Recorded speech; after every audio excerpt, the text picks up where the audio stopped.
Hola, ¿qué tal? Mi nombre es Keila Andrea Tiriquis Macario y en esta oportunidad vamos a tener nuestra videoconferencia y vamos a hablar sobre las técnicas de conteo y las permutaciones, así como también las combinaciones que éstas pueden generar. Entonces, para comenzar, vamos a tener una breve introducción sobre la probabilidad, que nos dice que es una herramienta matemática que nos permite medir la posibilidad en la que van ocurriendo eventos y la podemos utilizar en juegos al azar, predicciones, estadísticas y en nuestra vida cotidiana, ¿verdad?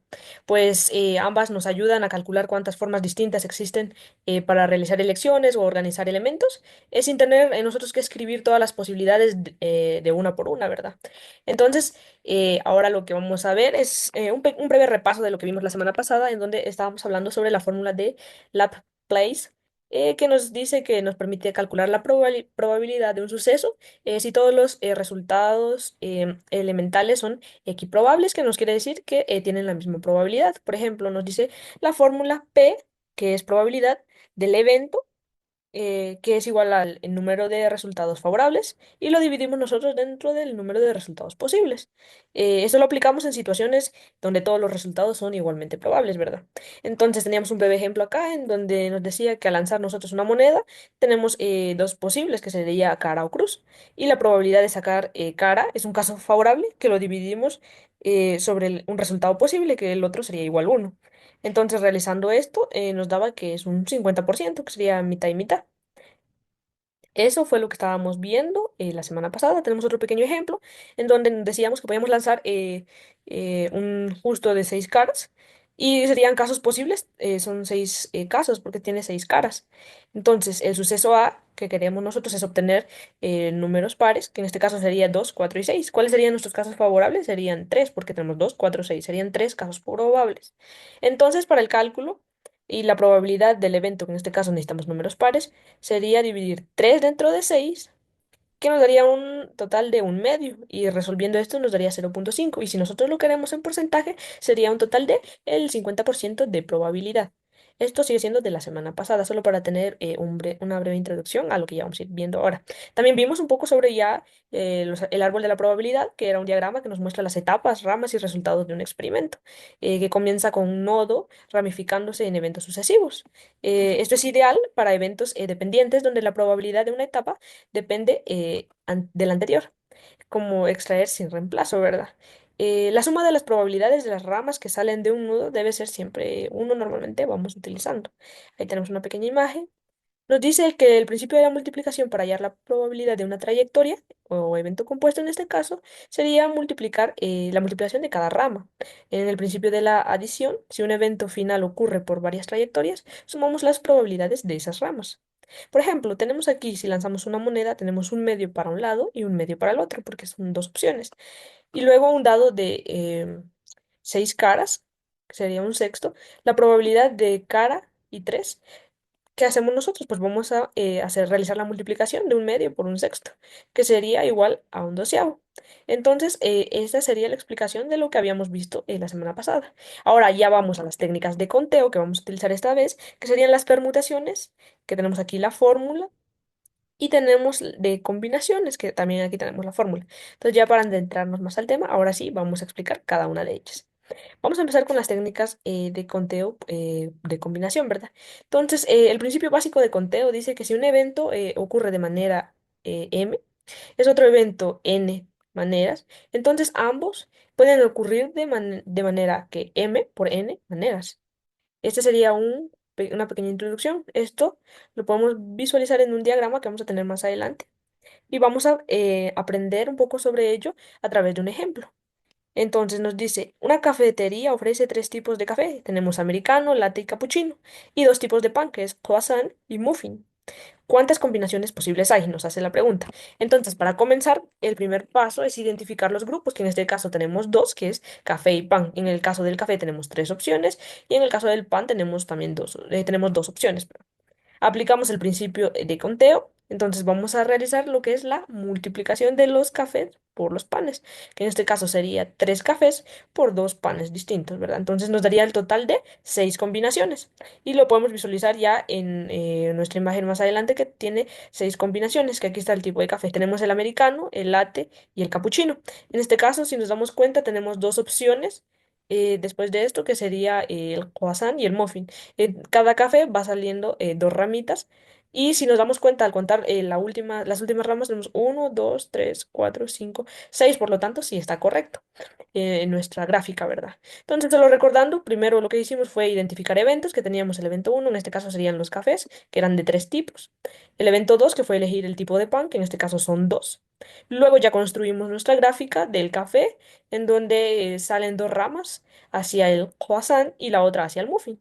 Eso generando todas las combinaciones posibles.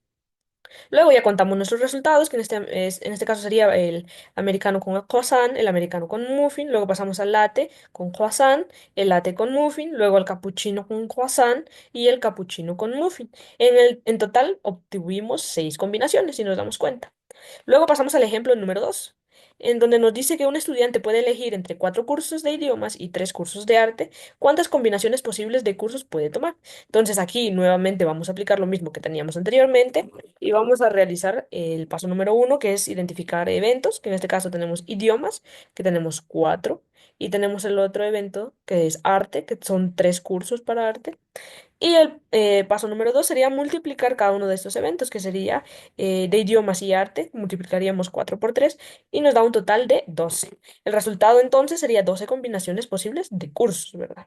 Ese sería todo para ese ejercicio y la utilidad para este caso es que se usa cuando el orden no importa. Lo utilizamos cuando el orden no importa y nos ayuda a calcular cuántas formas distintas hay que elegir en un determinado elemento de grupos, ¿verdad? Y también tenemos aquí en aplicaciones comunes, que es una selección de equipos o grupos de trabajo, en elección de ingredientes para una receta, probabilidades en juegos de azar como cartas o lotería.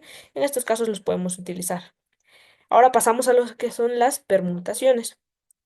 Una permutación nos dice que es un arreglo en el que el orden sí importa y utilizamos la siguiente fórmula en donde P es permutaciones, N es el número total de elementos y R el orden o en cuántas veces lo vamos a ir ordenando, ¿verdad? Dentro de los elementos.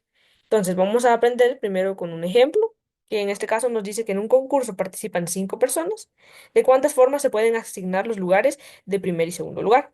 Entonces vamos a identificar primero n, que es el número total de elementos, que en este caso son 5, y r, que en este caso son la cantidad de órdenes o números que necesitamos llenar, que en este caso serían 2. El paso número 2 sería aplicar la fórmula en donde las permutaciones de 5 y 2, que sería el total de elementos y el total de espacios o órdenes que tenemos que llenar. Entonces, realizando esto, tendríamos n, que en este caso sería 5 em, y también dividido dentro de 5 menos 2. Y vamos a realizar esto recordando que el signo de admiración nos quiere decir entonces que n factorial. O sea, ¿qué nos quiere decir en este caso? Si n en este caso nos dice que es 5 y es factorial, nos dice que tiene que llegar ese número hasta 1. Por ejemplo, tenemos que hacer una multiplicación en donde empezamos con 5, luego va decreciendo con 4, 3, 2, 1 y tenemos que realizar toda esa multiplicación. Entonces, vamos a realizar esto para 5. Entonces sería 5 por 4 por 3 por 2 por 1 que nos daría un total de 120. Y luego vamos al siguiente, que nos dice que sería 5 menos 2. Resolvemos eso primero, 5 menos 2 que nos daría 3 factorial. Entonces igual, vamos ahora a hacer la multiplicación y así haríamos 3 por 2 por 1. Entonces tendríamos un total de 6. Luego ya resolvemos 120 dividido entre 6 y nos daría un total de 20. Entonces aquí podríamos decir que hay 20 formas distintas de asignar el primer y segundo lugar para este problema. El ejemplo número 2 es una estantería tiene 6 libros distintos. ¿De cuántas formas se pueden ordenar todos? El paso uno es encontrar n, que en este caso es 6, y r, que en este caso también es 6. El paso número 2 es aplicar nuevamente la fórmula de permutaciones para 6 y 6 en este caso, que sería igual a 6 factorial. Realizando este va a dar un resultado de 720. Entonces el resultado para esto sería que los 6 libros se pueden ordenar de 720 maneras diferentes. Entonces, eso ha sido la fórmula para ese problema. Y la utilidad para esto es un ojo. Se usa cuando el orden sí importa. Tenemos que tener en cuenta eso. y nos ayuda a calcular cuántas formas distintas hay de organizar elementos en secuencias. En aplicaciones comunes lo podemos utilizar en competencias deportivas como podios, posiciones, también en contraseñas y códigos, donde el orden de los caracteres cambia el resultado, ¿verdad? Y también en organización de horarios y turnos. Esa es la utilidad para este caso. Y ya para concluir con el tema, podemos decir que las técnicas de conteo no sirven demasiado para calcular combinaciones cuando el orden no importa. Eso es en combinaciones, cuando el orden no importa. Y mientras que las permutaciones nosotros las usamos cuando el orden sí importa. Tenemos que tener en cuenta eso siempre.